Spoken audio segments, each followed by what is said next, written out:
বাংলাদেশের মানুষকে উম্মার ঐক্য প্রয়াসের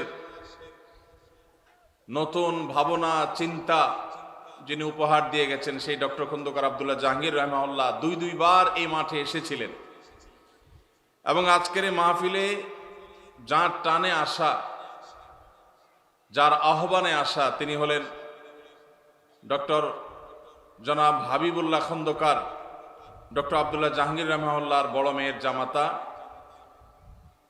সাইফুল্লাহ ভাইয়ের প্রতিবেশী, একই এলাকায় বসবাস করেন দীর্ঘদিন। আমার দেখা, শুধু আমার নয়, সাইফুল্লাহ ভাই সহ বহু আলেমের সাক্ষ্য আছে। আল্লাহর বান্দা আমাদের দেখা সবচেয়ে আখলাকি মানুষগুলোর মধ্য থেকে একটা, যাদের আখলাক দেখে ঈর্ষা হয়, ইস যদি তার মতো আখলাকটা আল্লাহ আমাকে দিতেন, আমি যদি এরকম আখলাকি হইতে পারতাম। হাবিবুল্লাহ খন্দকার ভাই সেরকম একজন মানুষ, বিনয়ী মানুষ। আল্লাহ রাব্বুল আলামিন আমার ভাইয়ের বিনয়কে আরো বাড়িয়ে দিন এবং তার এই উত্তম গুণ, ভালো গুণ আমাদের সবাইকে অর্জন করার তৌফিক দান করুন। ডক্টর খন্দকার আব্দুল্লাহ জাহাঙ্গীর রাহিমাহুল্লাহর স্নেহধন্য স্যারের ছাত্র, আবার স্যারের মেয়ের জামাই, এই কয়েকটি সম্বন্ধের কারণে আজকে আপনাদের গ্রামে আসার সুযোগ হলো। আমি হাবিবুল্লাহ খন্দকার ভাইয়ের কাছে শুকরিয়া আদায় করি যে স্যারের স্মৃতি বিজড়িত জায়গায় তিনি আমাদেরকে আমন্ত্রণ করেছেন, আসার সুযোগ করে দিয়েছেন। আল্লাহ তাআলা তাকে এবং তার বাবা যে দ্বীনি প্রতিষ্ঠান গড়ে তুলেছেন, তার ভাই পরিচালনা করছেন, আরও অত্র এলাকার বড় বড় উলামা ইকরাম আছেন আমি জানি। আল্লাহ তাআলা সবার সমস্ত খেদমাতগুলোকে কবুল এবং মঞ্জুর করুন। ভাইরা আমার, আমি কোরআনে কারীমের সূরা ফুরকানের একটি আয়াত তেলাওয়াত করেছি। এই আয়াত আপনাদের অনেকের কাছে খুব বেশি পরিচিত। এই আয়াতকে সামনে রেখে আমি খুব সংক্ষেপে কিছু কথা বলে এরপর আপনাদের প্রশ্নোত্তরে চলে যাব ইনশাআল্লাহ। ভাইরা আমার, আমরা যারা নিজেদেরকে মুসলমান দাবি করি, আমাদের কিছু ভালো গুণের অভাব বা ঘাটতি আছে, যে গুণ অর্জন করলে জান্নাতের পথে আমরা অনেকখানি অগ্রসর হয়ে যেতে পারি, অথচ সেই গুণটা অর্জন না করার কারণে আমরা জান্নাতে যাওয়ার দৌড়ে পিছিয়ে আছি। এমনকি এক্ষেত্রে সাধারণ মুসলমান কি বিশেষ মুসলমান, আলেম ওলামা কি সাধারণ মুসল্লি, সর্বস্তরের মুসলমানদের মধ্যে এই গুণটির দুর্ভিক্ষ চলছে, অভাব চলছে। আল্লাহ রাব্বুল আলামিন কোরআনে কারীমে বারবার বিভিন্ন জায়গায় এই গুণটির গুরুত্ব আমাদেরকে বর্ণনা করেছেন। নবী করিম সাল্লাল্লাহু আলাইহি ওয়াসাল্লামের হাদিসের ভান্ডার খুললে আপনি দেখবেন যে তিনি বারবার আমাদেরকে সতর্ক করেছেন। আর সেই গুণটি হলো,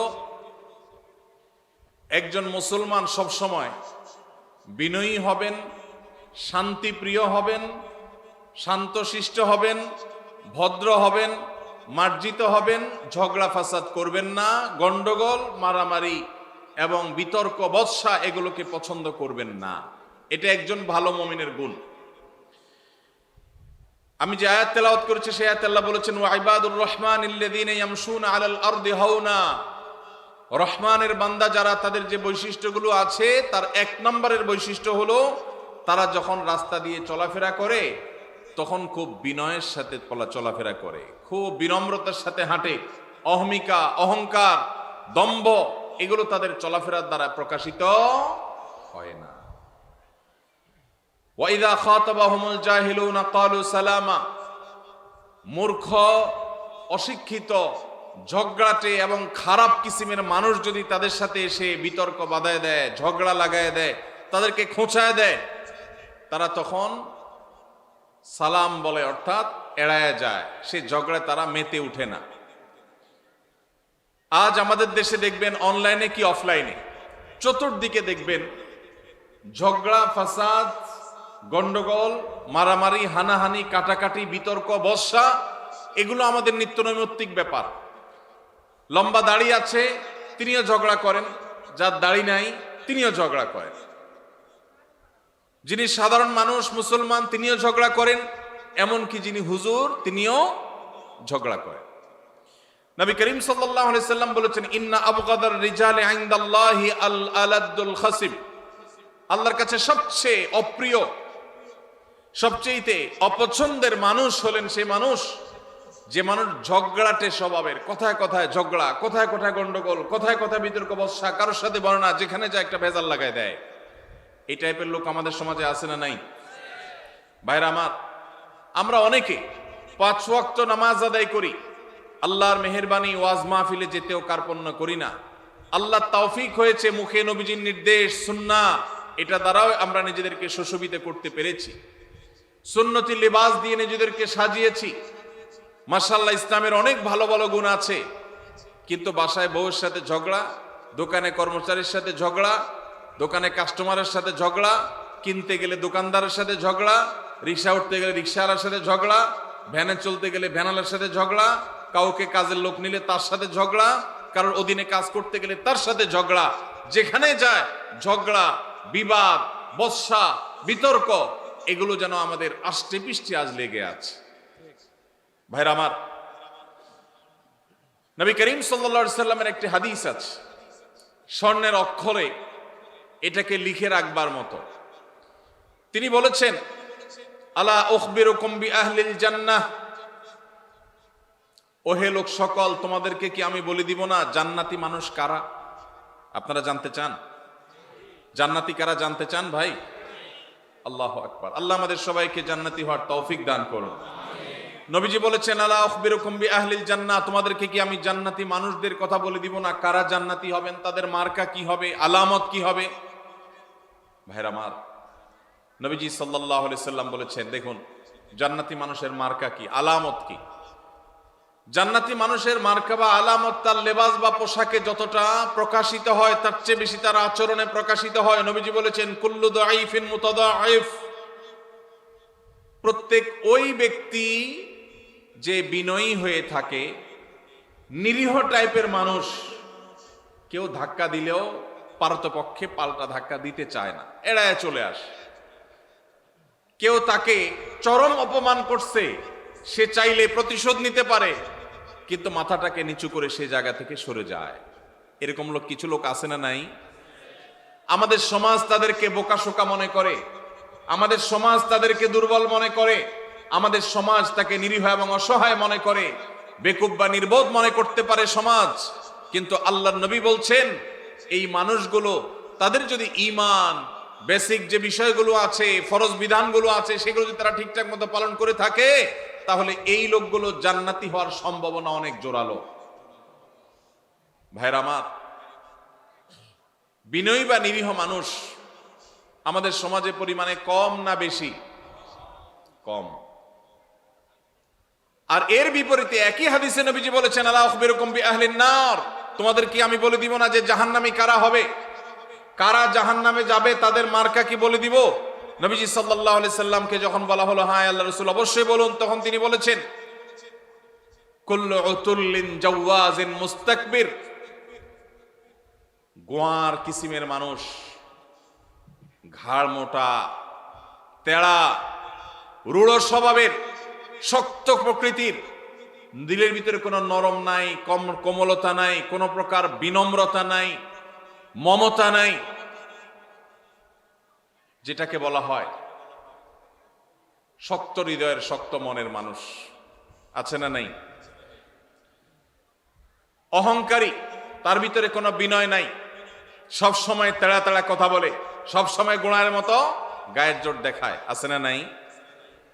আমাদের দেশে কখনো রাজনৈতিক পাওয়ারে, কখনো টাকার জোরে, কখনো ক্ষমতার জোরে, কখনো বাপ চাচার দাপটে, মামু খালুর দাপটে মানুষ অহংকারী হয়, হয় কি হয় না? আবার অনেক সময় কোনো কারণ ছাড়াও মানুষ অহংকারী হয়।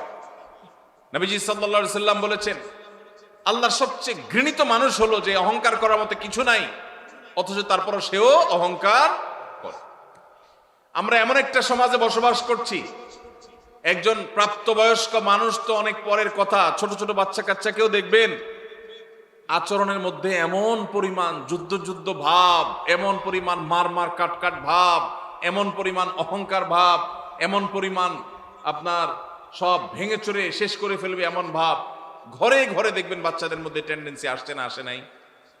আমরা আমাদের শৈশবে দেখেছি ছোট ছোট পিচ্ছি পোলাপান একেবারে চুপচাপ থাকে। আর এখন দেখবেন যে 2, 3, 4 বছর পোলাপান পর্যন্ত দেখবেন যে চুন থেকে নুন খসলেই ভাঙচুর শুরু, রিয়্যাক্ট শুরু, ঠিক না বেঠিক? বাপমা পর্যন্ত তাদের সেই দুঃস্বভাবকে রোগ মনে করে না, তারা আবার অহংকার করে, অনেক রাগী, অনেক রাগী। যেভাবে বলে তাতে মনে হয় যে বাপমা এটাতে অনেক গর্বিত, মানে তার মধ্যে ব্যাটাগিরি অনেক বেশি। আসলে যে বাচ্চা মোটামুটি রুগী হয়ে রয়েছে নানা কারণে, সেটা বোঝার মতো ক্ষমতা মা বাপের।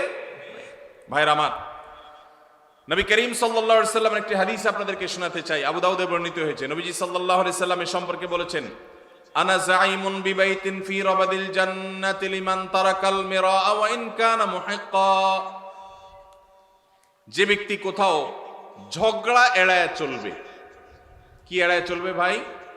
ঝগড়া। আপনি বাজারে গেছেন, রিক্সা দিয়ে যাচ্ছেন, কারোর সাথে এমন কোন উপলক্ষ তৈরি হলো, একজন রাস্তার মাঝখানে দাঁড়ায় আছে, আপনার রিক্সার যতই বেল বাজানো হচ্ছে উনি সরেন না।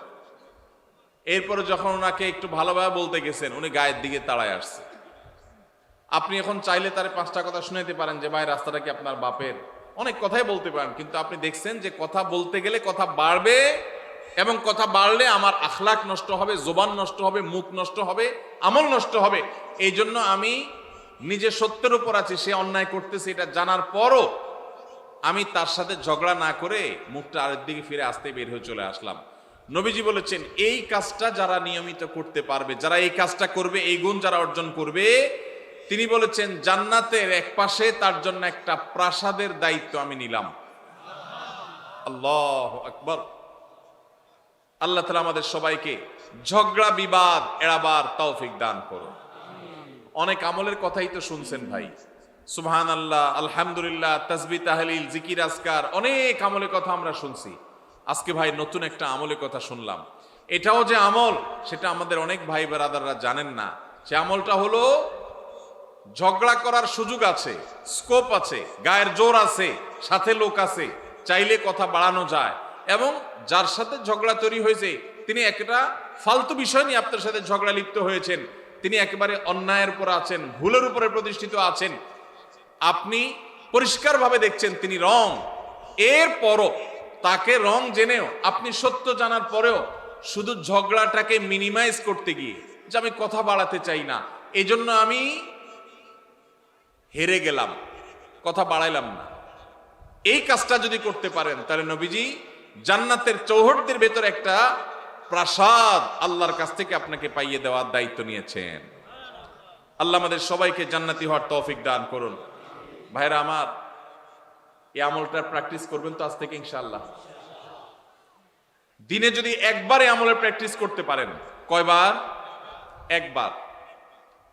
এভাবে যদি প্রতিদিন আপনি চেষ্টা করেন যে আমার সহপাঠীর সাথে, স্কুল কলেজে মাদ্রাসায়, আমার কোনো সহকর্মীর সাথে কর্মস্থলে, কিংবা পরিচিত অপরিচিত যে কোনো মানুষের সাথে কোনো পাবলিক প্লেসে, এমনকি নিজের বাসা বাড়িতে নিজের ঘরের লোকজনের সাথে কথা বাড়াইলেই বাড়ানো যায়। অন্যায়টা সে করছে আপনি জানেন, এরপরও যদি আপনার রাগটাকে হজম করে নেন তাহলে এই পুরস্কার আল্লাহ আপনাকে দিবেন। আপনি দুনিয়া থেকে জান্নাতি, এটার নিশ্চয়তা আল্লাহর কাছ থেকে আপনি করে যেতে পারবেন যদি আপনি ঈমান, ফরজ আমলগুলোর পাশাপাশি এই আখলাকটা অর্জন করেন। চেষ্টা করা যাবে না ইনশাআল্লাহ? মুশকিল কি জানেন? মুশকিল হলো ইবলিস। ইবলিস কি বলবে জানেন? ইবলিস বলবে যে মাথা খারাপ, তুমি যদি এখন জবাবটা না দাও, উনি যে একটা অন্যায় কথা বললো এটার জবাব না দিলে এর মানে তুমি তার অন্যায়টাকে মেনে নিলা। ইবলিস বলবে কি বলবে না? এটারে বলে নেক্সুরত ধোকা। এটারে কি বলে ভাই? নেক্সুরত ধোকা। বুঝেন আপনারা? বুঝেন না? মানে দেখতে মনে হয় যে কাজটা ভালো কাজ, আসলে শয়তানি কাজ। আসলে কি কাজ? শয়তানি কাজ। শয়তান আপনাকে সবসময় উত্তেজিত করবে। শয়তান বলবে না, তোমাকে এখানে কিছু বলতে হবে, না বললে তো তুমি হেরে যাবা, তুমি দুর্বল থেকে যাবা। সে মনে করবে তুমি দুর্বল, শয়তানরে বলতে হবে আমি দুর্বল থাকলাম, আমি হাইরাই গেলাম, আমি মেনেই নিলাম। কেন? কারণ ওই যে নবীজি জান্নাতের গ্যারান্টি দিয়েছেন। জাইম শব্দটি আরবিতে অত্যন্ত গুরুত্বপূর্ণ, অর্থবহ একটা শব্দ। জাইম শব্দের মানে হলো জিম্মাদার, দায়িত্বশীল। নবীজি বলেছেন সে জান্নাত পাবে তা নয়, তিনি বলেছেন আমি দায়িত্ব নিলাম, দায়িত্ব গ্রহণ করলাম, আমি জাইম হলাম ওই ব্যক্তির, যেই ব্যক্তি ঝগড়া পরিহার করলো, সে হকের উপর আছে, সত্যের উপর আছে, তারপর সে ঝগড়া করলো না। আল্লাহ আমাদের সবাইকে এই গুণটা অর্জন করার তৌফিক দান করুন। ভাইরা আমার, ঝগড়া এড়াবার চেষ্টা করবো তো ইনশাআল্লাহ। যদি ঝগড়া এড়াইতে পারেন, কথা বললেই কথা বাড়ে, এমন একটা কথা বলছে পুরো মেজাজটা গরম হয়ে গেছে, আমি এখন চাইলে আরেকটা কথা বলতে পারি কিন্তু বললাম না, বাহ্যিকভাবে হেরে গেলাম। শয়তান কিন্তু উস্কাবে, শয়তান কিন্তু খোঁচাবে, শয়তান কিন্তু উত্তেজিত করবে, বলবে যে আরে মাথা খারাপ, এভাবে যদি হাল ছেড়ে দাও তো সবাই কি মনে করবে? মনে করবে এর দোষ ঠিকই আছে, নাহলে সে চুপ করে চলে গেলে কেন? সবাই মনে করুক আমাকে খারাপ, আল্লাহ আমাকে ভালো মনে করবে ইনশাআল্লাহ। এই গুণটা অর্জন করা যাবে ইনশাআল্লাহ। ভাই, একই হাদিস আবু উমামা বাহির রাদিয়াল্লাহু তাআলা বর্ণনা করেছেন, মুসনাদ সুনান আবু দাউদে বর্ণিত হয়েছে। এই হাদিসের পরের অংশে নবীজি বলেছেন ওয়া বিবাইতিন ফি ওয়াসতিল জান্নাতি লিমান তারাকাল কিযবা ওয়া ইন কানা মাযিহা। যে ব্যক্তি মিথ্যা কখনো বলে না, মিথ্যা কখনো বলে না, এমনকি রসিকতা করে মজা করেও কখনো, দুষ্টমি করেও কখনো সে মিথ্যা কথা বলে না। আজকাল যুবকদের মধ্যে দেখবেন দুষ্টমি করে হাসতে হাসতে, খেলার ছলে, বিনোদনের ছলে মিথ্যা কথা বলা, এটাকে অপরাধ পর্যন্ত মনে করছে না। মুসলমান সিরিয়াসলি তো মিথ্যা কথা বলবেই না, এমনকি দুষ্টমি করে মজা করে রসিকতা করে মিথ্যা বলতে পারে না। নবীজি বলেছেন কেউ যদি দুষ্টমি করেও মিথ্যা কথা বলা থেকে পরিহার করে, দুষ্টমি করতে যাচ্ছে, মিথ্যা বলতে যাবে, আল্লাহর ভয় এসেছে, সে পরিহার করেছে, তার জন্য আল্লাহ নবী সাল্লাল্লাহু আলাইহি ওয়াসাল্লাম বলেছেন জান্নাতের সেন্টার পয়েন্টে আমি তার প্রাসাদের দায়িত্ব নিলাম। এরপরে হাদিসের শেষ অংশে নবীজি বলেছেন ওয়াবিবাইতিন ফি আলাল জান্নাতি লিমান হাসানা খুলুকাহ। যে ব্যক্তি তার আচরণ সুন্দর করবে, কি সুন্দর করবে? আখলাক সুন্দর করবে, তার আচরণটা মধুর মতো হবে, তার কথা থেকে মধু ঝরবে, সবাই তার থেকে মিষ্টতা অনুভব করবে, তার কথার মধ্যে কর্কশ ভাব থাকবে না, বেয়াদবের মতো আচরণ করবে না, অহংকারের মতো আচরণ করবে না, ঝগড়াটে স্বভাবের হবে না, বিনয়ী হবে, বিনম্র হবে, মাটির দিকে চেয়ে চলবে। সে যখন হাঁটে তখন মনে হয় যে মাটিতেও টের পাচ্ছে না। কারোর সাথে ঝগড়া হলে আস্তে করে মাথাটা নিচু করে সে সেখান থেকে চলে যায়। সবাই তাকে বোকাশোকা মনে করে, কিন্তু এই যে নিরীহ কিসিমের মানুষ, জান্নাতীর মার্কা যাদের মধ্যে সবচেয়ে বেশি, সে মানুষ সম্পর্কে নবীজি বলেছেন যে ব্যক্তি তার সার্বিকভাবে আচরণটা সুন্দর করবে, কারোর হক মারবে না, সবার হক আদায় করে দিবে, সবার যার যার প্রাপ্য পরিশোধ করে দিবে, সবার সাথে আচরণটা সুন্দর করবে, কারোর সাথে রূঢ় আচরণ করবে না, খারাপ ব্যবহার করবে না, গালমন্দ করবে না, এবং মানুষের সামনে উচ্চবাচ্য করবে না, বেয়াদবি করবে না, ঝগড়া ফাসাদ করবে না। আখলাককে যে সুন্দর করবে, আচরণ যার ভালো হবে, যার অমায়িক আচরণে এলাকাবাসী সবাই বলবে হ্যাঁ লোকটার আচরণ অমায়িক। নবীজি বলেছেন এরকম যদি কেউ আখলাককে সুন্দর করতে পারে, জান্নাতের সর্বোচ্চ শিখরে, সর্বোচ্চ মাকামে আল্লাহ তাআলা তাকে প্রাসাদ, আল্লাহর পক্ষ থেকে নবীজি প্রাসাদ পাইয়ে দিবেন ইনশাআল্লাহ। ভাইরা আমার, আমরা আমাদের আখলাক সুন্দর করব তো ইনশাআল্লাহ। তাহলে এখানে জান্নাতের তিনটা স্তরের কথা আমরা জানলাম। নাম্বার 1, জান্নাতের এরিয়ার মধ্যে আল্লাহ নবী জান্নাতের একটা প্রাসাদের দায়িত্ব নিয়েছেন। নাম্বার 2, জান্নাতের একেবারে সেন্টার পয়েন্টে জান্নাতের দায়িত্ব নিয়েছেন, প্রাসাদের দায়িত্ব নিয়েছেন। আর জান্নাতের সর্বোচ্চ যে মাকাম বা স্তর আছে, সেই স্তরে আল্লাহ তাআলার পক্ষ থেকে আল্লাহ নবী সাল্লাল্লাহু আলাইহি সাল্লাম একটা প্রাসাদ নিয়ে দেওয়ার দায়িত্ব নিয়েছেন। এই যে তিনটা জান্নাতের স্তরের কথা নবীজি বলেছেন, এর কোনোটা দেখবেন আমাদের যে আমলগুলোকে আমরা সাধারণত জিকির আজকার, নফল রোজা, নফল নামাজ বা এই জাতীয় আমলগুলোকে আমরা একমাত্র নেকামল মনে করি, এরকম কোনোটার সাথে সম্পৃক্ত নয়। নবীজি যেগুলো বলেছেন তার সবগুলোর সম্পর্ক হলো আমাদের আচরণের সাথে। কিসের সাথে ভাই? আচরণের সাথে। আজকের এই মাহফিল থেকে আচরণ সুন্দর করবো তো ইনশাআল্লাহ, আচরণ সুন্দর করবো তো ইনশাআল্লাহ। ঝগড়া করব না, ঝগড়া করব না। এই যে রমজান আসছে সামনে, একটা হাদিস আপনারা সবাই শুনেছেন, নবীজি সাল্লাল্লাহু আলাইহি সাল্লাম বলেছেন যে ব্যক্তি রোজাদার অবস্থায় তার সাথে কেউ ঝগড়া করতে আসলো, রোজাদার অবস্থায় কেউ কি করতে আসলো ভাই? ঝগড়া করতে আসলো। যখন কেউ কথা বাড়াচ্ছে, ঝগড়া করবে, এরকম পরিস্থিতিতে সে যদি বলে ইন্নী সাইম, ইন্নী ইমরাউম সাইম, আমি রোজাদার মানুষ, আমি তোমার ঝগড়ার উত্তর দিতে পারতাম কিন্তু দিলাম না, কারণ আমি রোজাদার, রোজাদার ঝগড়া করা নিষেধ। দেখুন নবীজি সাল্লাল্লাহু আলাইহি সাল্লাম রমজান মাসে রোজা রেখে ঝগড়া না করার যেন ট্রেনিং আমরা নেই, অভ্যাস যেন করি, এই জন্য পুরো রমজান মাসে ঝগড়া নিষিদ্ধ করে দিয়েছেন। অতএব ঝগড়া ছাড়ার এই অনুশীলন, এই ট্রেনিং, এই প্রশিক্ষণ, এই অভ্যাস আমরা গড়ে তুলব তো ইনশাআল্লাহ। আল্লাহ আমাদের সবাইকে সেই তৌফিক দান করুন। ভাইরা আমার, নবী করিম সাল্লাল্লাহু আলাইহি সাল্লামের এই একটা আমল, এটা যদি আমরা নিজেদের মধ্যে আনতে পারি, আমরা জান্নাতি হয়ে যাওয়ার পথ অনেক সহজ হয়ে যাবে। আল্লাহ আমাকে আপনাকে আমাদের সবাইকে আমলের তৌফিক দান করুন। ভাইরা আমার, এখন আপনারা বলবেন, ভাই কোনো অন্যায় কাজের বিরুদ্ধে কি আমরা কথা বলবো না? সেখানে যদি বিতর্ক হয়, সেখানে যদি দুইটা কথা বাড়াবাড়ি হয়, তাও কি আমরা করব না? আল্লাহ তাআলা সে সম্পর্কে বলেছেন, উদউ ইলা সাবিলি রাব্বিকা বিল হিকমাতি ওয়াল মাউইজাতিল হাসানাহ ওয়াজাদিলহুম বিল্লাতী হিয়া আহসান। আল্লাহর পথে আহ্বান করতে গিয়ে, মানুষকে ভালো পথে দাওয়াত দিতে গিয়ে যদি কখনো বিতর্ক, বর্ষা, কথা বাড়াবাড়ির দরকার হয়, তাহলে সেটা সর্বোত্তম উপায় হবে ফাইযাল্লাযী বাইনাকা ওয়া বাইনাহু আদাওয়া কাআন্নাহু ওয়ালিয়্যুন হামীম। আপনার এই বিবাদ, আপনার এই মতপার্থক্য, বিবাদ তো নয়, মতপার্থক্য, এটা এত সুন্দর হবে যে যার সাথে আপনি বিতর্ক করছেন সেখানেও মধুমাখা থাকবে, আন্তরিকতা থাকবে, মায়া মমতা থাকবে। আজকাল দেখবেন এক হুজুর আরেক হুজুরে জাহান্নামে পাঠিয়ে দিচ্ছে। ভাইরা আমার, ফতোয়া দিয়া মানুষকে জাহান্নামে পাঠিয়ে দেওয়া এটা আমাদের দায়িত্ব না। আমরা যদি কারোর ভুলও ধরতে হয়, সেখানেও সত্যিকার হিতাকাঙ্ক্ষিতা সুলভ মানসিকতা থাকতে হবে। আল্লাহ আমাদের সেই তৌফিক দান করুন। আমরা কারোর পেছনে শত্রু ভাবাপন্ন হয়ে তার পেছনে লাগবো না, তার ছিদ্রান্বেষণ করব না, তার দোষ তালাশ করে বেড়াবো না, তার গোষ্ঠী উদ্ধার করতে নামবো না। যদি করি তাহলে আমরা ভালো মুসলমান হতে পারবো। আজ আমাদের সমাজে নামাজি কালামি মানুষ কম বেশি পাবেন।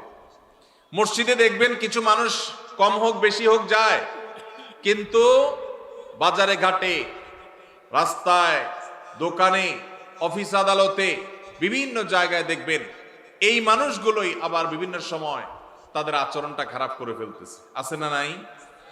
আমাদের বেশিরভাগ মানুষ আজ এই রোগী, বেশিরভাগ মানুষ আমরা এই রোগী। আজকের মাহফিল থেকে যদি একজন ভাই নিয়ত করেন, একজন যদি মনে মনে প্রতিজ্ঞা করেন, আল্লাহ যেহেতু কোরআনে তুমি বলেছ তোমার রহমানের বান্দা যারা বিনয়ের সাথে রাস্তায় চলাফেরা করে, কেউ মূর্খতা সুলভ আচরণ করলো, জাহেলের মতো একটা ঝগড়ার পথ তৈরি করে দিল, তারপরও সালাম দিয়ে এড়ায় চলে যায়, দেখেও না দেখার ভান করে, বুঝেও না বুঝার ভান করে।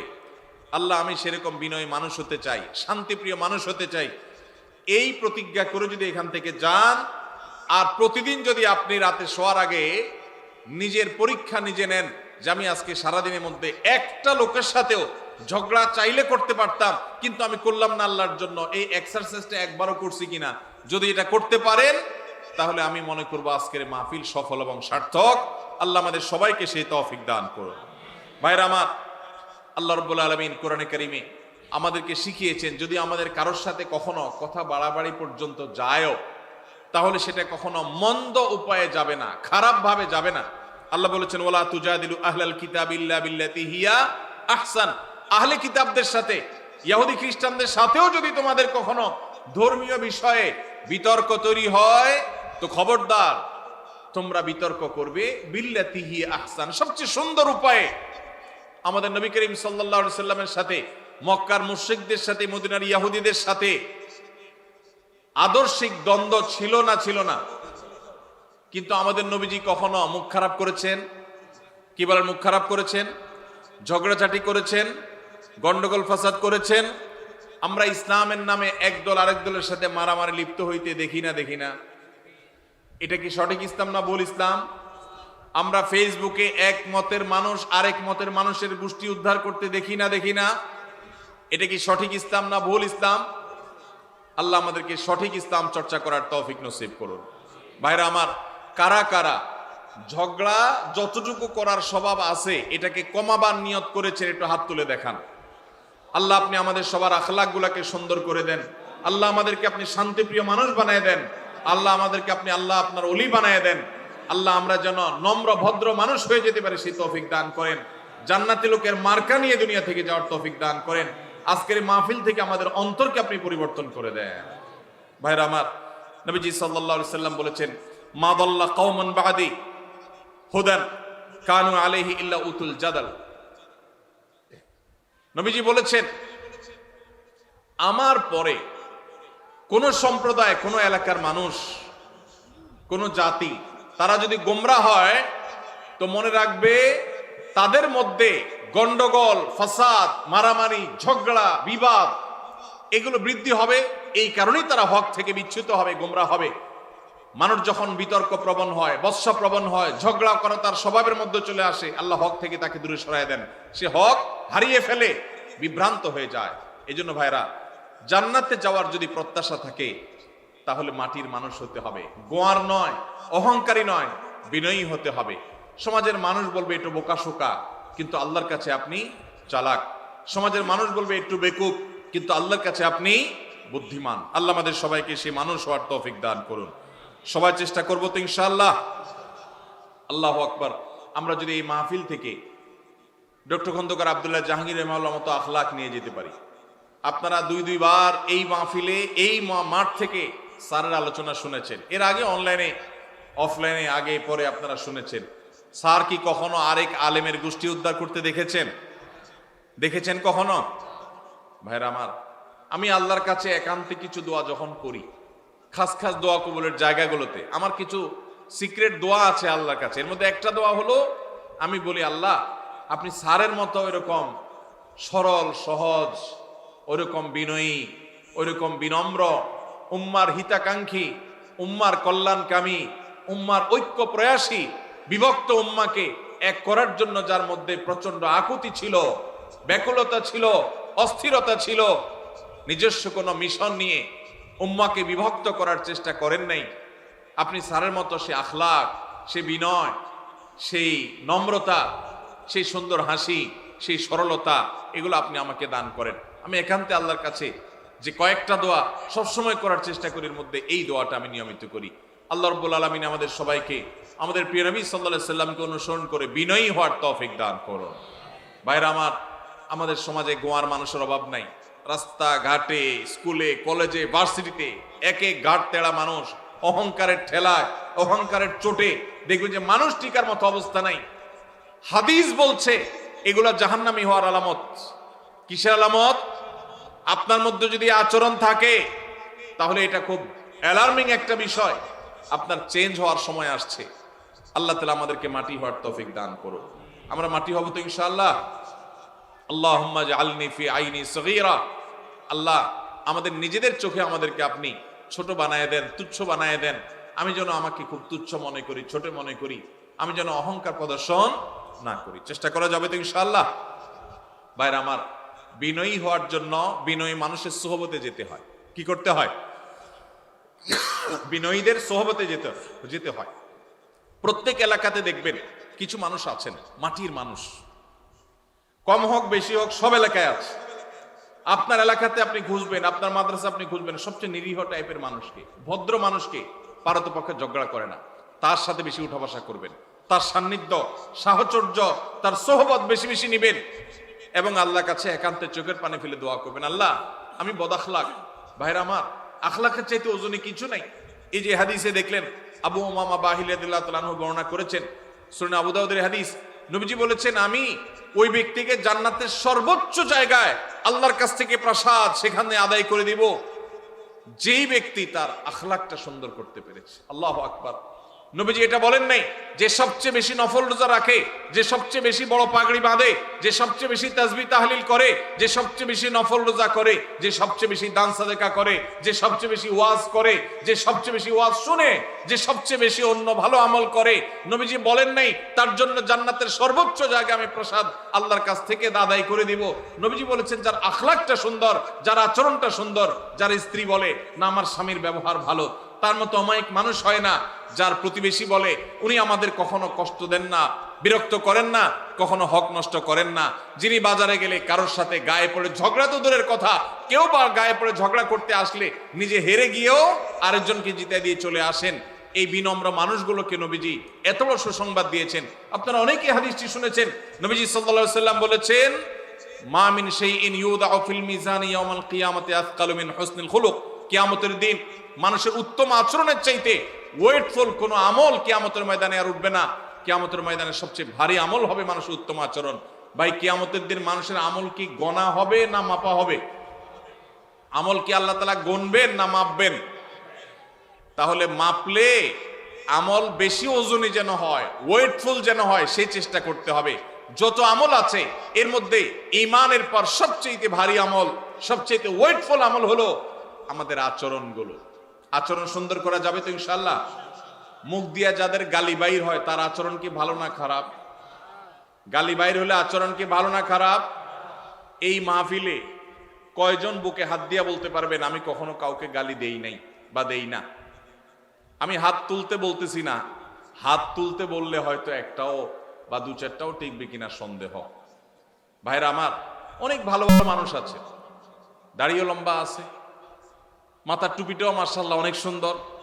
বাংলায় প্রবাদী আছে, হাজী সাহেবের মুখ খারাপ। আছে না নাই? হাজী সাহেবের কি খারাপ? হাজী সাহেবের দাড়িটা খারাপ নাকি? টুপিটাও খারাপ না, জুব্বাটাও মাশাআল্লাহ মক্কা শরীফ থেকে আনছে, খারাপ না। শুধু খারাপ কোনটা? মুখটা খারাপ। এই মুখ খারাপ আলা মানুষ কি ভালো আচরণকারী না খারাপ আচরণকারী? খারাপ আচরণ মানুষকে সবচেয়ে বেশি জাহান্নামে নিয়ে যাবে। নবীজি সাল্লাল্লাহু আলাইহি সাল্লাম বলেছেন, আলা আদুল্লুকুম, তোমাদেরকে কি আমি বলে দিব না? নবীজিকে জিজ্ঞাসা করা হয়েছিল, সুইলা রাসূলুল্লাহ সাল্লাল্লাহু আলাইহি সাল্লাম আন আকসারি মা ইউদখিলুন নাস আল জান্নাহ, সবচেয়ে বেশি মানুষকে জান্নাতে নিবে কোন জিনিসে? ভাইরা আমার, জানা আছে কারো? সবচাইতে জান্নাতে মানুষকে বেশি নিবে কিসে? নবীজি বলেছেন আল ফামু ওয়াল ফারাজ। আল ফামু ওয়াল ফারাজ, এই ঠোঁট, এই মুখ, এটা দিয়ে যদি সে সুন্দর কথা বলে, খারাপ কথা না বলে, এই মুখকে যদি সে সুন্দরভাবে ব্যবহার করতে পারে, আর সম্ভ্রমকে যদি কেউ রক্ষা করতে পারে। এখন দেখবেন এই দুইটার দুর্ভিক্ষ চলছে, সবই পাবেন, নামাজি, রোজাদার, হাফেজ, আলেম, হাজি সাহেব, গাজী সাহেব, দানকারী সাহেব, জুব্বালা সাহেব, দাড়িয়ালা সাহেব, পর্দালা সাহেব, বোরকালা সাহেব, সব সাহেব কম বেশি পাবেন। কিন্তু এই সাহেব আপনি খুব বেশি দেখাতে পারবেন না, যেই সাহেবের দুই ঠোঁট দিয়া কখনো বাজে কথা বের হয় নাই। তার স্ত্রী সাক্ষ্য দিবে যে আমি এত বছর সংসার করেছি, মুখ দিয়া কখনো একটা খারাপ কথা বের হয় নাই। এই মায়ের পোদ যদি কারোর থাকে, তাহলে এই লোকটা হলো জান্নাতি। তারে দেখার জন্য টিকিট কেটে হলো যাওয়ার চেষ্টা করবেন। কে জান্নাতি হবেন সেটা আল্লাহ তাআলা ভালো জানেন, কিন্তু নবীজি যে বলেছেন জান্নাতি মানুষের মার্কার কথা, সেই মার্কা তার মধ্যে আছে, সেই হিসাবে বললাম। আল্লাহ তাআলা আমাদেরকে সেই মানুষ হওয়ার তৌফিক দান করুন। চেষ্টা করা যাবে তো ভাই ইনশাআল্লাহ? ভাইরে, আচরণটা সুন্দর করেন, আসেন আচরণটাকে, ব্যবহারটাকে সুন্দর করি, অমায়িক করি। চেষ্টা করা যাবে না ইনশাআল্লাহ? আল্লাহর কাছে আসেন, একটু দোয়া করি, আল্লাহ আমাদের আখলাকটা আপনি সুন্দর করে দেন। বলেন, আল্লাহ আমাদের আখলাকটা আপনি সুন্দর করে দেন। নবীজি দোয়া শিখাইছেন, তিরমিজিতে দোয়া বর্ণিত হয়েছে। দেখেন কত দোয়া নবীজি শিখাইছেন। আমরা শুধু ওই ইফতারের দোয়া জানি, খাওয়ান দাওয়ানোর দোয়াটা ভালো জানে বাঙালি, আর ঘুমের দোয়াটা আল্লাহুম্মা বিসমিকা আমুতু আহিয়া বেশিরভাগ লোক জানেন, আর খাইতে হয় বিসমিল্লাহ পড়ে, এটা সবাই জানেন। ইফতারের সময় দোয়া পড়তে হয়, এটা জানেন মাশাআল্লাহ। কিন্তু অনেক ইম্পর্টেন্ট দোয়া আছে, অনেকে আছেন জীবনে একবারও শুনেন নাই। তিরমিজি বর্ণিত হাদিস, নবীজি সাল্লাল্লাহু আলাইহি সাল্লাম দোয়া করতেন আল্লাহর কাছে, আল্লাহুম্মা হদিনি লি আহসানিল আখলাক, আল্লাহ সবচেয়ে সুন্দর আচরণটা যেন আমার হয়। আল্লাহ আমার এই এলাকায় ধামুরার মধ্যে যত মানুষের আচরণ হবে, এর মধ্যে সবচেয়ে অমায়িক আচরণটা যেন আমার হয়। আল্লাহ আল্লাহুম্মা হদিনি লি আহসানিল আখলাক, আল্লাহ সুন্দর আখলাকের পথে আপনি আমাকে পরিচালিত করেন। ওয়ালা ইয়াহদি লি আহসানিহা ইল্লা আন্ত, আল্লাহ আপনি ছাড়া কেউ আমার আখলাক শুধরাতে পারবে না। আমার আচরণ এত খারাপ যে আমাকে শুধরাইতে হলে আল্লাহর কাছে দোয়া করতে হবে। নবীজি দোয়া শিক্ষা দিয়েছেন সেজন্য। ওয়ালা ইয়াহদি লি আহসানিহা ইল্লা আন্ত, আল্লাহ উত্তম আখলাকের পথে আপনি ছাড়া কেউ পথ দেখাতে পারবে না। ওয়াসরিফ আন্নি সাইয়্যাহা ওয়ালা ইয়াসরিফ আন্নি সাইয়্যাহা ইল্লা আন্ত, আল্লাহ খারাপ যে আখলাক, বদ আখলাক, দুরাচরণ, কথার মধ্য থেকে গন্ধ বের হয়, কথার মধ্যে কর্কশ ভাব, কথা বললে মুখ খারাপ হয়, কথা বললে ঝগড়াঝাটি হয়, আল্লাহ এই যে আমার মধ্যে চাল টাইপের আচরণ, এই যে নোংরা আচরণ, আল্লাহ এটা থেকে আপনি আমাকে বাঁচায় দেন। আল্লাহ আমাকে এখান থেকে সরায় দেন। ওয়াসরিফ আন্নি সাইয়্যাহা, আল্লাহ খারাপ আখলাক থেকে আপনি আমাকে সরায় দেন। ওয়ালা ইয়াসরিফ আন্নি সাইয়্যাহা ইল্লা আন্ত, আপনি ছাড়া কেউ খারাপ আচরণ শুধরাইতে পারবে না। এজন্য ভাই আল্লাহর কাছে দোয়াও করব, আবার ভালো আখলাকি মানুষের সোহবত সংস্রব সান্নিধ্য নিব। অনেক মানুষ আছেন বড় আলেম, আচরণ ভালো না, আছে না নাই? আছে না নাই? বড় দাড়িওয়ালা বড় হাজী সাহেব, আচরণ ভালো নাই। আর যার দাড়ি নাই তার মাথা নাই, তার বুধবার, তার আখলাকি আর কি বে আখলাকি কি। যার নামাজেরই খবর নাই তার তো মাচাই নাই, বুধবার আর মঙ্গলবার কি তার। কিন্তু অনেক মানুষ আছে যে তাদের তলা আছে, তাদের নামাজ রোজা আছে, কিন্তু আখলাক খারাপ।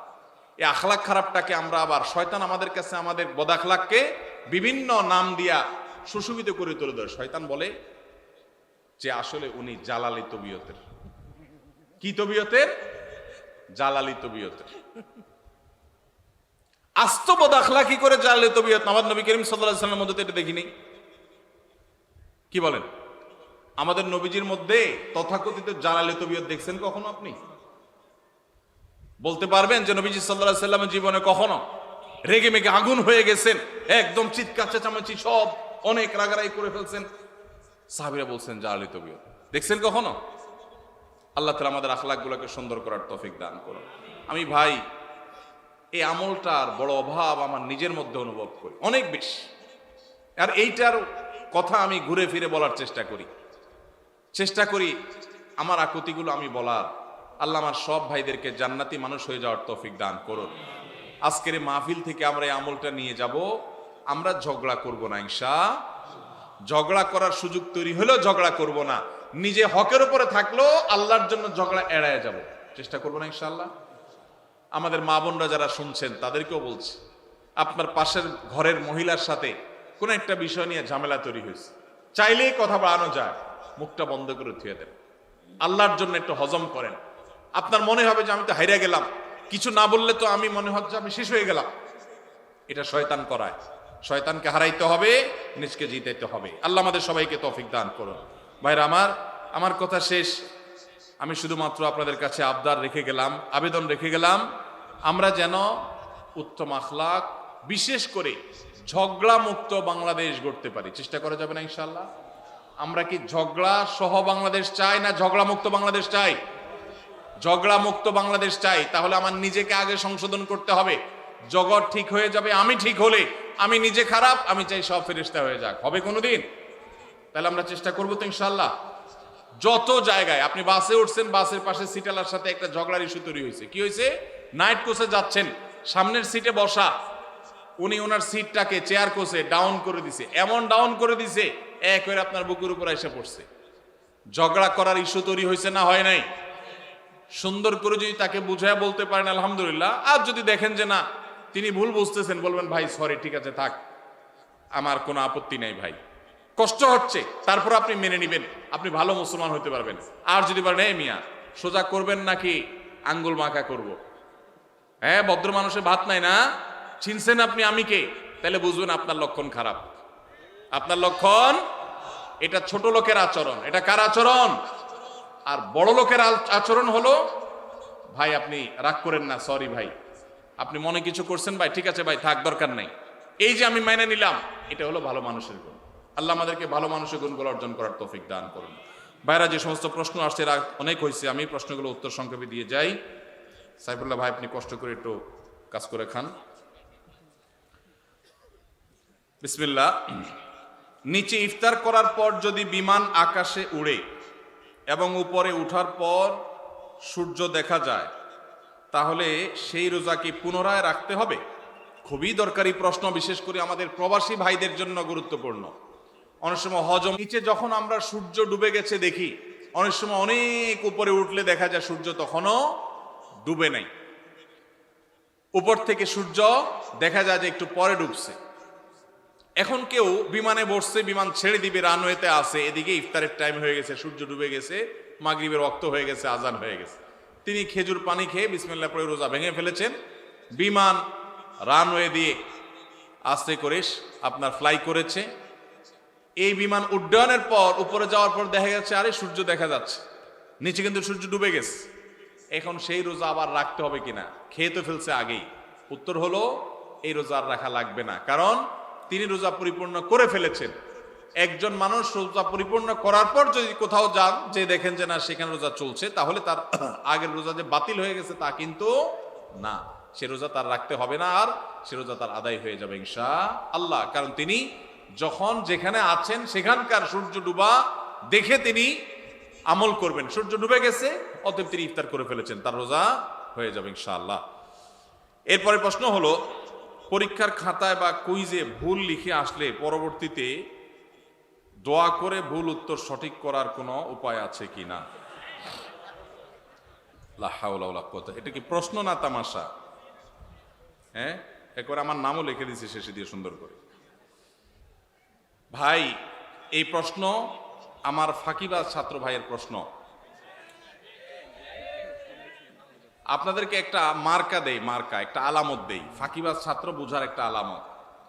হুজুরদের কাছে যেসব ছাত্র প্রশ্ন দিবে, হুজুর কোন আমল করলে পরীক্ষার খাতা একেবারে ফরফরায় লিখতে পারবো, সহজে লিখতে পারবো, একটু কলম পড়া দেন হুজুর, ফু দিলে জানে কলম একেবারে গুলির মতো চলতে থাকে, এগুলো বেশিরভাগই ফাঁকিবাজ ছাত্রদের আলামত। ভালো ছাত্র যারা, তারা পড়ালেখা করে ঠিকঠাক মতো, আবার আল্লাহর কাছে দোয়া করে যায় পরীক্ষা দেয়, শেষ। আর ফাঁকিবাজ যারা, সে তো জানে পড়ালেখা করে নাই, টোটো করে ঘুরে বেড়াইছে, এই জন্য হুজুরের কাছ থেকে কলম পড়া, এটা সেটা দুনিয়ার ডানে বামে বিভিন্ন পথে যায়। এই জন্য পরীক্ষা ভালো হওয়ার আমল কি যদি বলেন, আমি বলবো পরীক্ষা ভালো হওয়ার আমল হলো পড়ালেখা বেশি করে করা, সুন্দর করে করা, ভালো করে করা, এটা হলো পরীক্ষা ভালো হওয়ার আমল। ফাঁকি ঝুঁকি করবেন আর একটা দোয়া পড়লে সব ফাঁকি ঝুঁকি বাদ হইয়া পরীক্ষার খাতা সব লিখতে পারবেন আর সব পানির মতো সহজ প্রশ্ন চলে আসবে, এরকম কোনো আমলের কথা আমার জানা নাই। ইসলাম অলসদের জন্য না, ইসলাম পরিশ্রমীদের জন্য। নবীজি আল্লাহর কাছে পানা চাইতেন, আল্লাহুম্মা ইন্নী আউযু বিকা মিনাল আজজি ওয়াল কাসাল, আল্লাহ আপনার কাছে আমি অলসতা থেকে পানা চাই। আপনি অলস থাকবেন আর বলবেন আমি শুয়ে থাকবো, আল্লাহ আমার মুখে খাবার পাঠায় দেখ, এরকম কোনো আমল আমার জানা নাই। অতএব ভালো করে পড়ালেখা করবেন তো ইনশাআল্লাহ ছাত্র ভাইরা, মনোযোগ দিয়ে পড়াশোনা করবেন এবং আল্লাহর কাছে দোয়া করবেন, আল্লাহ ইনশাআল্লাহ সাকসেস করবেন। আসুন্নাহ ফাউন্ডেশন যে এত বড় বড় সেবার কাজ পরিচালনা করে, এত টাকা কোথায় পান? ভাইরা আমার, আসুন্নাহ ফাউন্ডেশনের অনেক কার্যক্রম আপনারা দেখেন অনলাইনে অফলাইনে বিভিন্নভাবে। মূলত একটা প্রজেক্ট বাস্তবায়ন করতে আমরা যে পরিমাণ টাকা খরচ করি, অনেকে মনে করেন এর চাইতে অনেক বেশি টাকা লাগে। আমাদের দেশে রাষ্ট্রের সম্পদ যদি অপচয় তসরুফ না হতো, তাহলে এই দেশ শুধু রাষ্ট্রের যে সম্পদ খরচ করা হয় ওইটা দিয়েই রাষ্ট্রসম্পন্ন হয়ে যেত, খুব বেশি কিছু লাগতো না। শুধু দুর্নীতি বন্ধ করলে,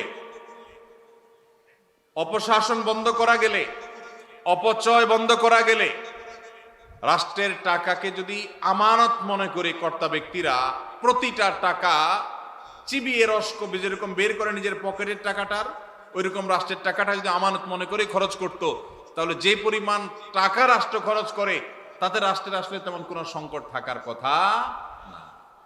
আমরা ক্ষুদ্র সেবামূলক কাজ করে আমরা দেখেছি যে একটা প্রজেক্টে 20-50 লাখ টাকা দিয়ে কত যে কাজ করা যায়, কত যে পরিবারকে স্থায়ীভাবে তাদের দারিদ্র্য বিমোচন করা যায়, অথচ শত শত হাজার কোটি টাকা চলে যায় আমাদের ছোটখাটো প্রজেক্টে।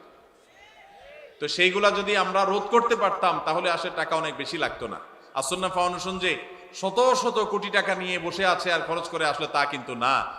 মূলত প্রথমত আল্লাহর বরকত, দ্বিতীয়ত হলো আমাদের একটা দীপ্ত শপথ আছে, সেটা হলো নিজের পকেটের টাকা খরচ করতে এত চিন্তা করব না, মানুষের দানের টাকা খরচ করতে যতবার চিন্তা করব। এবং আল্লাহর ফজলে সেজন্য আল্লাহ তাআলা বরকত দেন। এবং সেই সাথে যেই টাকা আসে তার সবই হলো আপামর সাধারণ মানুষের টাকা, একেবারে মাছ পিপল, একেবারে সাধারণ মানুষের যে টাকা, সেটা দিয়ে আসুন্নাহ ফাউন্ডেশন চলে আলহামদুলিল্লাহ। আপনারা যারা যুবকরা আছেন, এলাকায় সেবামূলক কাজ করতে চান, অনেকে চান কি চান না আপনারা অনেকে হয়তো বলবেন ভাই আপনার ফাউন্ডেশন থেকে কিছু আমাদেরকে শীতবস্ত্র পাঠিয়ে দেন, কিছু টাকা পয়সা দেন, কিছু আমাদের ত্রাণ দেন, আমরা এলাকায় কাজ করি। যুবকদেরকে বলতে চাই, আপনারা যদি এলাকায় সেবামূলক কাজ করতে চান, আপনার এলাকায় সেই সব সেবার কাজ শুরু করে দেন যেগুলোতে টাকার দরকার হয় না। এরকম কাজ আছে না নাই? আপনার এলাকাতে একটা রাস্তা ভাঙা, আপনারা 4-5 যুবক মিলে সেই রাস্তাটা, ভাঙা রাস্তাটা মেরামত করে দেন শারীরিক পরিশ্রম করে। সম্ভব কি সম্ভব না? আপনি যখন এই কাজটা করবেন, আল্লাহ আপনাকে ইচ্ছে সে বেশি কাজ করার তৌফিক দান করবেন। এরপরে প্রশ্ন, ইসলামে নারীদের সাক্ষী পুরুষের সাক্ষীর চেয়ে দুর্বল কেন? অর্থাৎ দুজন মহিলার সাক্ষী একজন পুরুষের সাক্ষীর সমপর্যায়ের কেন? বিষয়টি বুঝিয়ে বললে ভালো হতো। ধন্যবাদ। দেখুন, ইসলামে বিভিন্ন চুক্তি, লেনদেন, কায় কারবার, এগুলোর সাক্ষ্য দেওয়ার ক্ষেত্রে দুইজন নারীর সাক্ষ্যকে একজন পুরুষের স্বাক্ষর সমান ধরা হয়েছে। এখন সঙ্গত কারণেই প্রশ্ন আসলো যে পুরুষ একজন সাক্ষ্য দিলে যেই কোনো লেনদেনে, যে কোনো কাজ কারবারে সেটা একজনের সাক্ষ্য হিসেবে বিবেচিত হবে, কিন্তু মহিলা যখন সাক্ষ্য দিবে তখন দুইজনেরটা একজন পুরুষের সমান কেন হবে? মহিলা কি মানুষ না? কত মহিলা আছে পুরুষের চাইতে আমলের দিক থেকে আরো ভালো, আছে না নাই? অনেক পুরুষ আছেন যিনি পুরুষের চাইতে বেশি আল্লাহর প্রিয় বান্দা। তাহলে সেক্ষেত্রে সাক্ষ্য দেওয়ার ক্ষেত্রে নারীর অর্ধেক কেন? এর উত্তর হলো, ইমাম মুহাম্মদ রহমতুল্লাহ আলাই, ইমাম আজম আবু হানিফা রহমতুল্লাহ আলাইহির একজন ছাত্র, ইসলামের ইতিহাসের একজন বড় ইমাম, ইমাম মুহাম্মদ রহমতুল্লাহ আলাই, তিনি বলেছেন, যেহেতু সচরাচর চুক্তি, কাজ কারবার, বাহিরের লেনদেন, এগুলোতে নারীরা উপস্থিত থাকে না, সচরাচর মেয়েদের উপস্থিতি সেসব জায়গায় থাকে না। একটা চুক্তি হচ্ছে, একটা লিখিত হচ্ছে, সেখানে মহিলাদের উপস্থিতি সাধারণত কম থাকে, পুরুষরাই থাকে। যেহেতু তাদের উপস্থিতিটা সচরাচর থাকে না, অতএব তাদের কেউ যদি সাক্ষ্য দেয় তাহলে ব্যাপারটা একটু স্ট্রং করার দরকার আছে, কারণ তার তো থাকার কথা না, কিভাবে সাক্ষ্য দিল?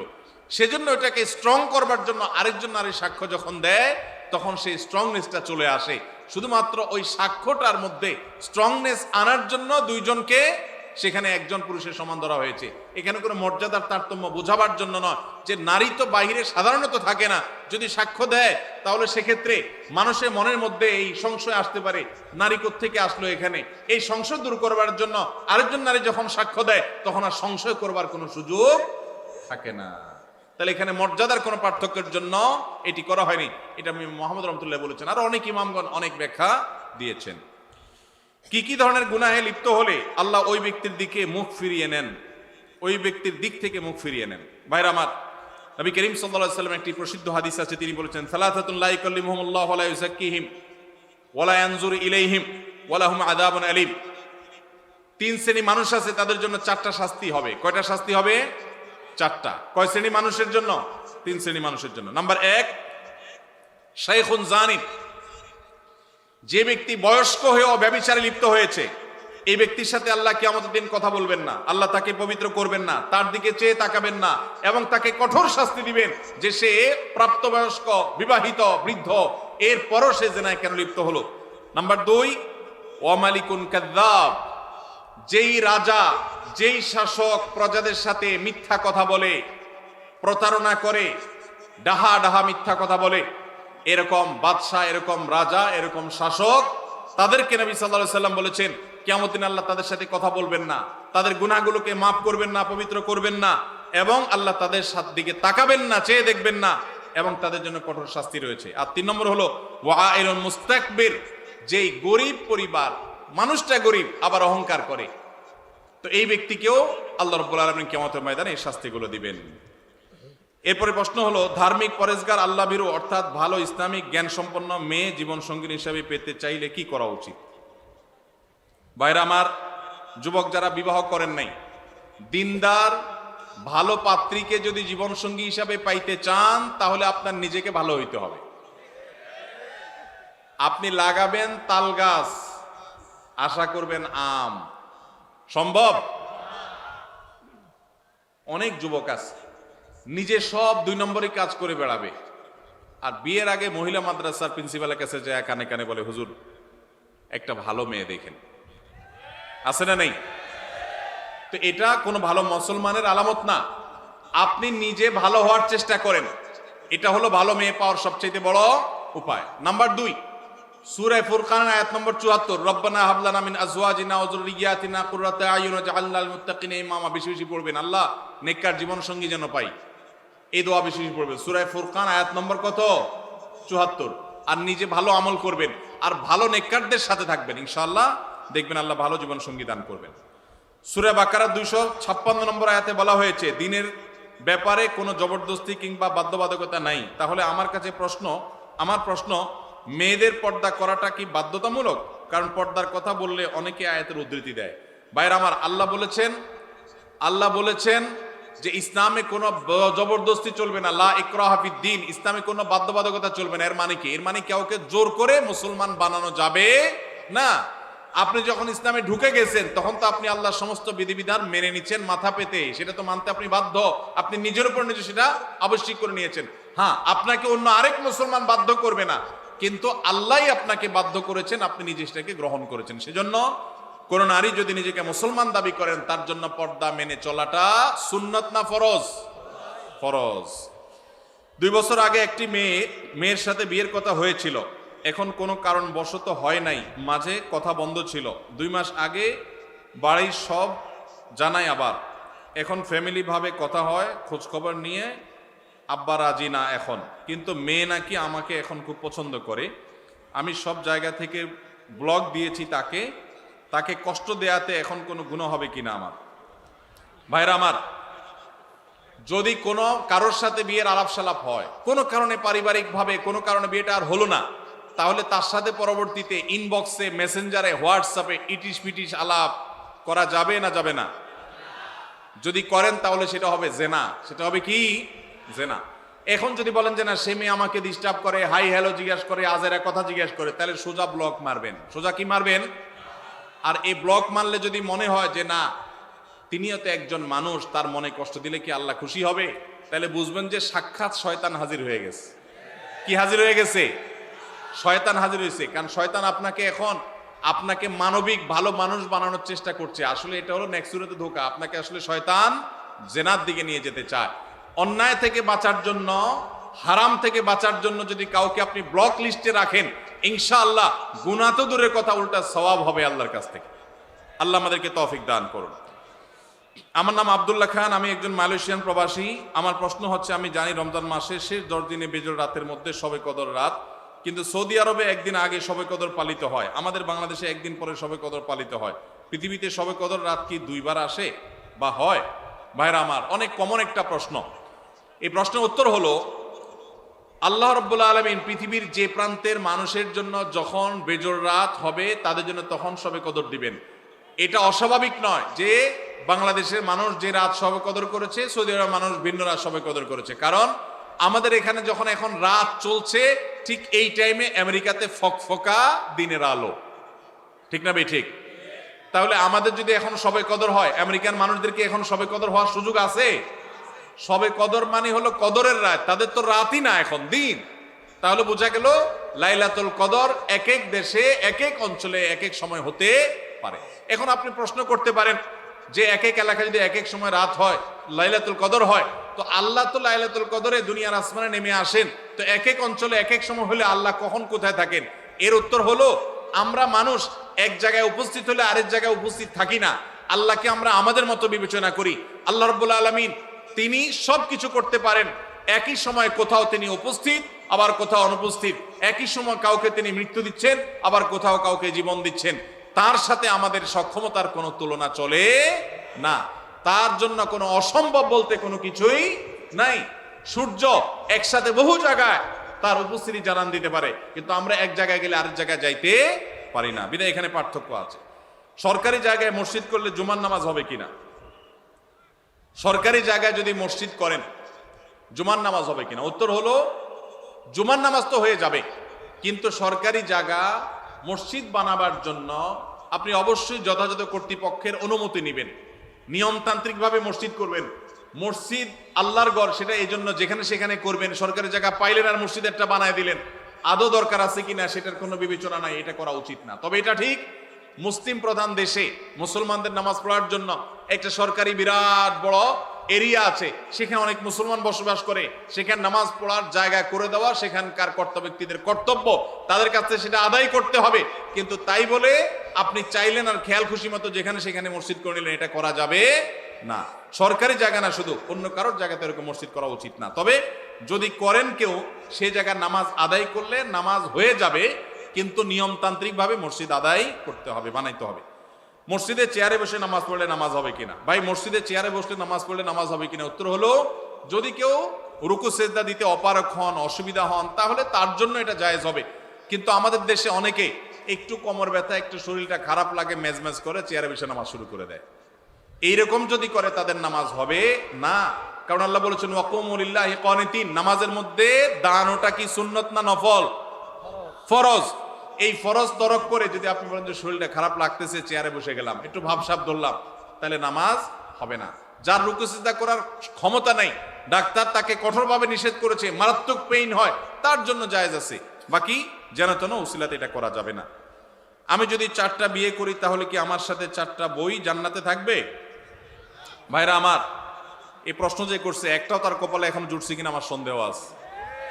এরকম বেশি বেশি ইটিস পিটিস করার লোকগুলোর আলামত বেশি ভালো হয় না, সাধারণত ব্যতিক্রমও আছে। তো যাই হোক ভাই, আপনি নিজের জান্নাতের চিন্তা চাইতে 4 বউয়ের জান্নাত নিয়ে চিন্তায় আছেন। মানুষ কত রকমেরই থাকে, মাশাআল্লাহ। তো এটা নির্ভর করবে আমলের উপর ভাই।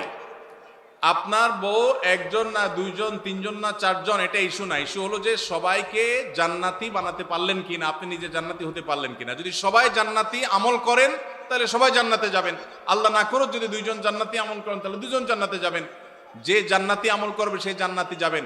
আপনি নেককার মানুষ ছিলেন, আপনার বউ 4টা হলো, 4টাই একেবারে বাই ডিফল্ট ফ্যামিলি মেম্বার হিসাবে অটো পাস পেয়ে যাবে। দুনিয়াতে অটো পাস আছে, আল্লাহর কাছে অটো পাস বলতে কিচ্ছু।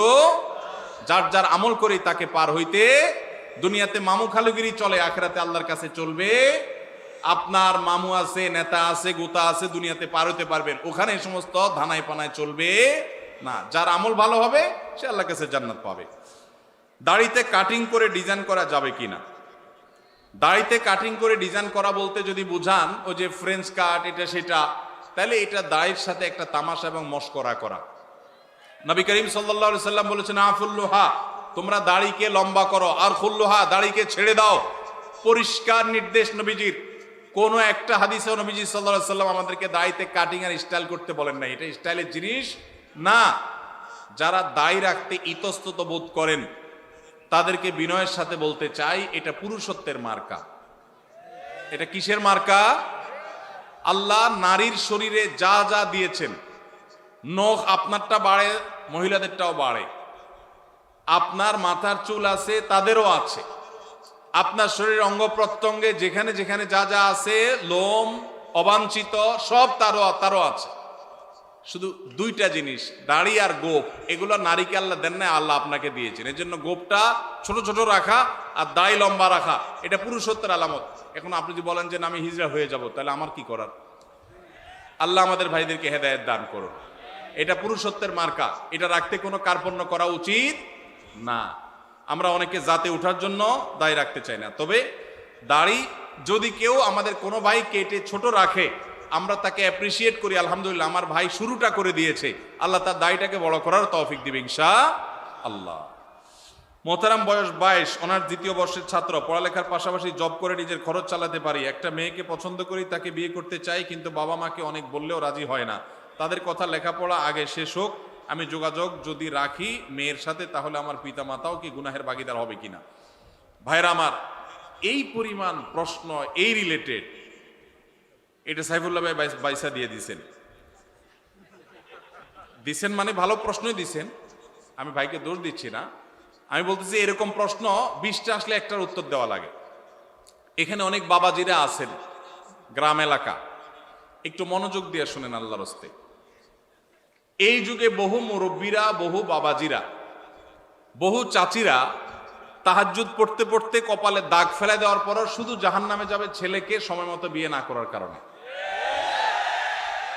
আল্লাহ তাআলা কোরআনে কারিমে বলেছেন ওয়া আনকিহুল আয়ামা মিনকুম ওয়াস সালিহিনা মিন ইবাদিকুম ওয়া ইমামিকুম, ইয়াকুম ফুকারা আয়ুগনিহিমুল্লাহু মিন ফাদলিহি। ভালো করে শুনে রাখেন আয়াতটা। আল্লাহ বলেছেন তোমরা তোমাদের অধীনস্থদেরকে বিবাহ শাদী দাও, উপযুক্ত হওয়ার পর তাদেরকে বিবাহ শাদী করাও। এই আয়াতের শেষাংশটা দেখেন কত ইন্টারেস্টিং। আল্লাহ বলেছেন ইয়াকুনু ফুকারা, তারা যদি গরিব হয়, অভাবীও হয়, ইউগনিহিমুল্লাহু মিন ফাদলি, তুমি বিয়ে করাও, আল্লাহ তাআলা তাদের অভাব দূর করে দিবে। এরপরও যদি বাপমারা, চাচা চাচিরা, আপনারা যদি ছেলে মেয়েদেরকে হাইকোর্ট দেখান সকাল বিকাল, যদি বলেন যে পায়ের উপরে দাঁড়াও, নিজের পায়ের উপরে দাঁড়াও, ছেলে কি আরেকজনের পায়ে দাঁড়ায় রয়েছে নাকি? তার নিজের পায়ে দাঁড়ায় আছে সে। ঠিক ঠিক করা পাবলিক ভাইরা, আপনাদেরও ওয়াজ আছে। শুধু ঠিক ঠিক মাহফিলে এসে চিল্লাইলে হবে না, মাঠে ময়দানে কাজ করতে হবে। কাজের বেলায় ঠন ঠন শুধুমাত্র চিরকুট দেখাই দিবেন আর বাপরে আমি ফুসলা ফাসলা বিয়ে করে দিব আপনারে। এত সহজ মনে করছেন কেন? বাবাদের কথা তাদের জন্য প্রযোজ্য। বাবাদের মায়েদের বিয়ে দেয়াতে কার্পণ্য করা উচিত না। ছেলে যদি ডাল ভাত জোগাড় করার মতো ব্যবস্থা থাকে তাহলে দেরি করবেন না। অনেক মা বাবা আছেন এ ব্যাপারে কার্পণ্য করেন। কত জেনা ব্যভিচার হচ্ছে। এই যুবক যে প্রশ্ন করেছেন খুবই প্রাসঙ্গিক। তিনি যেটা জানতে চেয়েছেন, হ্যাঁ, তিনি তো জব করে ফ্যামিলি চালাইতে পারেন। এই দেখেন, চালাইতে পারার পরও বাপ মা বিয়ে দেন না কেন? কারণ এখনো গাড়ি হয় নাই, এখনো বাড়ি হয় নাই, এখনো দোতলা হয় নাই, এখনো তিনতলা হয় নাই, এখনো হান হয় নাই, এখনো তান হয় নাই, এখনো সরকারি চাকরি হয় নাই। এগুলো সব ছোট লোকই চিন্তা। মুরব্বীদের বলতেছি, বাবাজিরা, দুনিয়ার খোঁজ খবর তো রাখেন না। দুনিয়া এখন ফেসবুকে চলে, ইউটিউবে চলে। আপনাদের আমলে এসব ছিল না। আপনার বাপে যদি আপনারে 25 বছর বয়সে বিয়ে করায় থাকে, আপনার ছেলেকে আপনার 20 বছরে বিয়ে করানো জরুরি। কারণ আপনার আমলে এত ফিতনা ছিল না, এখন যত ফিতনা আসছে। যুবকদের চরিত্র যে ধ্বংস হয়ে যাচ্ছে, যুবক যে প্রশ্ন করেছেন খুবই প্রাসঙ্গিক প্রশ্ন। কোন যুবক, কোন যুবতী বাপমার ঢিলামির জন্য যদি দেরি করে বিয়ে করায়, তাহলে এই যুবক যত পাপ কাজে লিপ্ত হবে, এই যুবক নিজেও অপরাধী হবে, তার বাপমাও অপরাধী হবে। আল্লাহ আমাদের মুরব্বীদের হেদায়েত দান করুন। ভাইরা আমার, আমি এর আগে বিভিন্ন জায়গায় বলেছি, আল্লাহ তাআলা আমাকে এই বয়সে নানা বানিয়েছেন, আলহামদুলিল্লাহ। আমি কমপ্লিট নানা হয়ে গেছি, আলহামদুলিল্লাহ। খুব শীঘ্রই আল্লাহ চাহেন তো দাদাও হয়ে যাবো ইনশাআল্লাহ। আমার বয়স কত? খুব বেশি। আমি নানা হয়ে গেছি, আলহামদুলিল্লাহ। আমার জগতের কাজ গোছানো শেষ। অনেকে আছে 50-55 বছর বয়স, পোলার বয়স 3-4 বছর নিয়ে ঘুরে। কেন? কারণ বিয়ে করছে আদা বুড়া হওয়ার পর। আমরা সময় মতো বিয়ে করেছি, সব গোছগাছ করা কমপ্লিট, এরে বলে বাপের বেটা।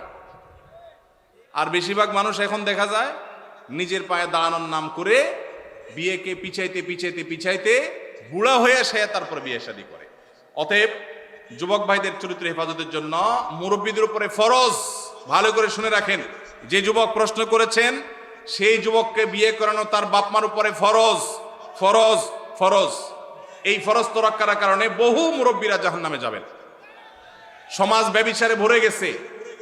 শয়তান যুবকদের বিভ্রান্ত করছে। তাদের চরিত্রকে হেফাজত করবার জন্য বিয়ে করেন। আল্লাহকে ভয় করেন, তাদেরকে বিয়ে করার ব্যবস্থা করেন। 3 রাকাত নামাজে 5-7 বার হাই আসে, কিন্তু সারাদিন রাতে একবারও আসে না। এখন করণীয় কি? ভাইরা আমার, হাই আসার একটা বিশেষ কারণ আছে। সেটা হলো সাধারণত সেহেরের রোগী, ব্ল্যাক ম্যাজিক যেটাকে বলা হয়। আজকাল আধুনিক যুগের অনেক মানুষ আছেন যারা ব্ল্যাক ম্যাজিক বিশ্বাস করেন না। একটা হলো হাতের ভেলকি, যেটাকে জাদু বলেন। ওইটা তো চোখের ভেলকি, হাতের ভেলকি, সেটা ভিন্ন বিষয়। কিন্তু জাদুকে অস্বীকার করলে ইমানই থাকবে না। কোরআনে আল্লাহ তাআলা সেহের সম্পর্কে বহু আয়াত নাজিল করেছেন। আর জাদুর বাস্তবতা বোঝার জন্য আপনার শুধুমাত্র সত্যানুসন্ধানে দৃষ্টি থাকা দরকার। আপনি একটু তাকালে দেখতে পাবেন যে কিভাবে আল্লাহ তাআলার কোরআন কাজ করে মিরাকলের মতো। শুধু জাদুর রোগীকে যে ট্রিটমেন্ট করা হয়, কোরআন দিয়ে রুকিয়া করা হয়, এটা দেখলে আপনার ইমান বেড়ে যাবে। তো এখন জাদুর রোগীদের অনেক সময় হাই বেশি আসে। হাই অহেতুক কোনো কারণ ছাড়া দেখবেন হাই তুলতে থাকে অসংখ্য। বিশেষ করে কোরআন তেলাওয়াত করলে এবং নামাজে দাঁড়ালে অস্বাভাবিক পর্যায়ে হাই আসা, এটা বেশিরভাগ ক্ষেত্রে সেহেরের আলামত হয়ে থাকে। আবার অনেকের সাধারণ অবস্থাতেও আসে। আবার অনেক সময় শরীর অলস থাকার কারণে, অনেকদিন না ঘুমায় থাকার কারণে হাই আসে। অনেকে নামাজে অলসতা আসে, সেটাও হয়, কিন্তু সেহেরের কারণে অনেক সময় হয়। সেজন্য সেহের কারণে হলে কোনো রাকির কাছে শরণাপন্ন হবেন। আমাদের এলাকা ফজরের আজানের আগে কিছুক্ষণ গজল জিকির করার পরে বিসমিল্লাহ বলে আজান শুরু করে, এটা কতটুকু সুন্নাহ? ভাইরা আমার, আজানের আগে কোনো বিসমিল্লাহ বলতে হবে না। আজানটা আল্লাহু আকবার, এটাই আল্লাহর নাম, এটাই জিকির। আবার বিসমিল্লাহ বলে আলাদা জিকির করার দরকার নাই, এটা সুন্নাহ দ্বারা সাব্যস্ত নয়। আজানের আগে আলাদা কোনো বিসমিল্লাহ বলার দরকার নাই, এটা সুন্নাত নয়। দ্বিতীয়ত হলো, আজানের আগে আবার এই যে গজল গাচ্ছেন, মানুষকে ডাকতেছেন, তাহলে আজানটা কিসের জন্য? আজান তো মানুষকে ডাকার জন্য। এই জন্য এটা সুন্নাহ সম্মত কোনো কাজ হতে পারে না। চাচাকে বাবা ডাকা যাবে কিনা? কেন, আপনার বাপ নাই? যে ভাই প্রশ্ন করছেন, চাচারে বাপ ডাকবেন কেন? হতে পারে বাপ নাই, তো রূপক অর্থে বাপ ডাকলে ঠিক আছে। আমরা অনেক সময় মুরব্বীদের করি বাবাজি, ভাইকে বলি ভাই। আমি বললাম সাইফুল্লাহ ভাই, এর মানে কি উনি আমার মায়ের পেটে ভাই হয়ে গেছেন? তো এরকম কাউকে রূপক অর্থে বাবা ডাকা যেতে পারে, কিন্তু কাগজে কলমে কারণ নাম বাবা হিসাবে রাখা যাবে না যিনি আপনার জন্মদাতা পিতা নন। যেমন পালক বাবার নাম দিয়ে দিলেন কাগজে কলমে, এটা জায়েজ নাই। প্রচলন আছে ছোট আব্বা বড় আব্বা বলে। ও আচ্ছা, এলাকার প্রচলন আছে চাচাকে ছোট আব্বা, বড় চাচাকে বাপের বড় যিনি তাকে বড় আব্বা বলার, এরকম প্রচলন আছে। এটা কোনো অসুবিধা নেই, কারণ এখানে হাকিকি অর্থে বাবা ডাকা হয় না। আল্লাহ বলেছেন উদউহুম লিআবাইহিম হুয়া আকসাতু ইনদাল্লাহ, মানুষকে তার বাবার নামে ডাকবে। এখানে চাচাকে যে বাপ বলা হচ্ছে, এটা অরিজিনাল একদম প্রকৃত অর্থে বাবা, সে অর্থে না বাবার মতো। আম্মুর রজুলে সিমু আবি, সেই অর্থে যে চাচা বাবার মতো, সেই অর্থে বাপ ডাকা হয়, অসুবিধা নেই। আল্লাহ আপনার সকল খেদমত কবুল করুক। আমি জানতে চাই, কেউ কাউকে পাপের আদেশ দিয়ে যদি বলে এই পাপের দায় আমার, তাহলে যে পালন করবে সে কি পাপ মুক্ত হবে? ফেরেশতাদের মুগুর দুইজনই সমানভাবে খাবে।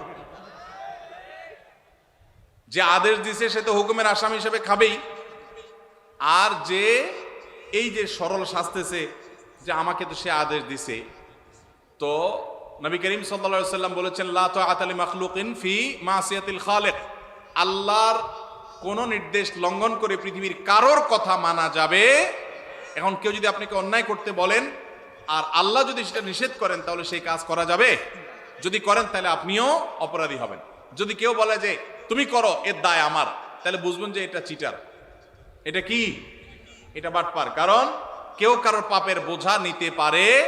কোরআনের সবচেয়ে রিপিটেড আয়াত কইলু রয়েছে কয়েকটি, এর মধ্যে একটা হলো এটা, ওয়া আল্লাহ তাজরু ওয়াজিরাতুন বিজরা উখরা, কেউ কারোর পাপের বোঝা বহন করতে পারে না। যার যার পাপ তাকেই পাবে, যে নির্দেশের গুনাহগার হবে।